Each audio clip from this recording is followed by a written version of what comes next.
তো আজকে দেখো ক্লাস 10-এর ইংলিশে ডাফ অ্যান্ড ডার্টি যে বইটা রয়েছে তুলসী প্রকাশনীর 46 পেজের যে এক্সারসাইজগুলো রয়েছে সেগুলো নিয়ে আজকে আলোচনা হবে। তো আজকে দেখো ভয়েস চেঞ্জ চ্যাপ্টারের আওয়ার রানওয়ে কাইট যে প্রোজটা রয়েছে এর যে ভয়েস চেঞ্জগুলো রয়েছে সেগুলো নিয়ে আজকে আলোচনা হবে। তো 1 নম্বরে দেখো পিপল অলওয়েজ পিটিয়েড আস। তো দেখো আসটা এখানে অবজেক্ট রয়েছে, তাহলে কী হবে? We were always pitied by people. 2 নম্বরে দেখো we asked father about it. তো ফাদারটা এখানে অবজেক্ট রয়েছে, তো দেখো father was asked by us about it. 3 নম্বরে দেখো this used to puzzle Claude and me. তো ক্লড এবং মিটা এখানে অবজেক্ট রয়েছে, তাহলে কী হবে? ক্লড অ্যান্ড আই, মিটা হয়ে যাবে আই।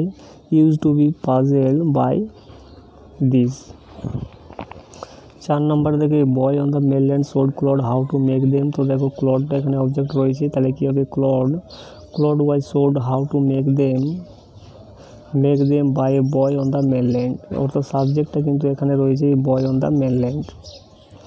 এরপরে 5 নাম্বারটা দেখো back on the island we made plenty of kites. তো দেখো এখানে অবজেক্ট রয়েছে প্লেন্টি অফ কাইটস, তাহলে কী হবে? Plenty of kites was made by us, উইটা হয়ে যাবে us back on the island. আবার ব্যাক অন দ্য আইল্যান্ডটা কিন্তু প্রথমে লিখলেও চলবে। এবার 6 নম্বর দেখো we would play shipwrecked mariners. তো দেখো শিপরেক্ট মেরিনার্স এখানে অবজেক্ট রয়েছে, তাহলে কী হবে? Shipwrecked mariners would be played by, উইটা হয়ে যাবে আস। 7 নম্বরে দেখো we pasted gold tinsels stars all over it. তো দেখো গোল্ড এই যে রয়েছে গোল্ড টিনসেল স্টার্স, এটা অবজেক্ট রয়েছে, were pasted all over it by, উইটা হয়ে যাবে আস। এরপরে 8 নম্বরে দেখো we had written our names full on it. তো আওয়ার নেমসটা এখানে অবজেক্ট রয়েছে, তাহলে কী হবে? Our names had be written full on it, উইটা হয়ে যাবে উইটা হয়ে যাবে আস, তাহলে বাই আস। এরপরে 9 নম্বরে দেখো I was bringing the kite from the house. তো দ্য কাইটটা এখানে অবজেক্ট রয়েছে, তাহলে কী হবে? The kite was being brought from the house by me. 10 নম্বরে দেখো we patch the kite up with the letter. তো দেখো দ্য কাইটটা এখানে অবজেক্ট রয়েছে, তাহলে কী হবে? The kite was patched up with the letter by, উইটা হয়ে যাবে আস।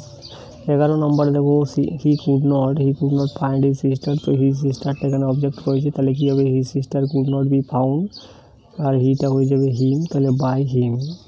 12 নম্বরে দেখো they discover the kite on the top of a tree. তো কাইটটা এখানে অবজেক্ট রয়েছে, তো kite was discover on the top of a tree by, দেটা হয়ে যাবে দেম। এরপরে 13 নম্বরে দেখো ফাদার রিসিভড হার লেটার। তো হার লেটার এখানে অবজেক্ট রয়েছে, তাহলে কী হবে? Her letter was received by father. 14 নম্বরে দেখো she had once written a letter to her brother. তো এই লেটারটা এখানে অবজেক্ট রয়েছে, তাহলে কী হবে? এই letter had been once written to her brother, আর সিটা হয়ে যাবে হার, তাহলে কী হবে? বাই হার।